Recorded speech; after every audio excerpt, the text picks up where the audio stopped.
दर्शक महानुभावहरू हिजो मात्र हामी भिडियो बनाएर आएका थियौँ। आज हेर्नुहोस् त हामीले आमालाई सानो भए पनि सहयोग चाहिँ लिएर आएका छौँ। आमा हजुर कति खुसी हुनुहुन्छ नि आज? म खुसी छु। खुसी हुनुहुन्छ? खुसी छु। मलाई सधैँ यस्तै गर्नु होला हजुरहरूले भन्ने प्रार्थना राखेको छु। अनि घर खानाले चामल थियो कि नै आमा? नाइ थिएन। हुँसम्म त मैले कैसित दुःख देखाइन। यो कति दिन चल्ला नि आमा? यो चल्ला महिना दिन पुग्दै पुग्दैन कुनै विचार गरौँ। मेरो जीवन त यस्तै रिजेको हो। भएको छोराले नि हेर्नुहुन्न तपाईँलाई? आफै बिमारी छन्। आफै बिमारी हुनुहुन्छ? आफै बिमारी छन्।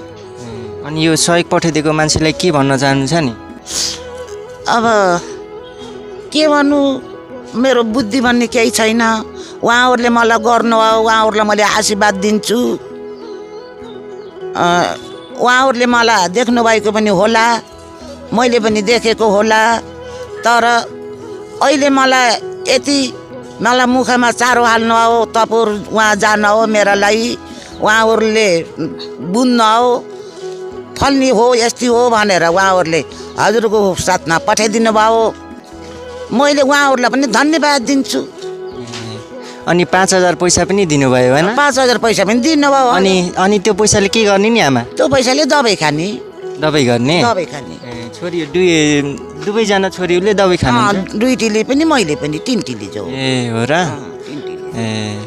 हस् आमा छुट्यो अहिलेको लागि। हुन्छ हुन्छ हुन्छ हुन्छ। सक्दो भिडियोलाई सक्दो सेयर गर्नु होला है त।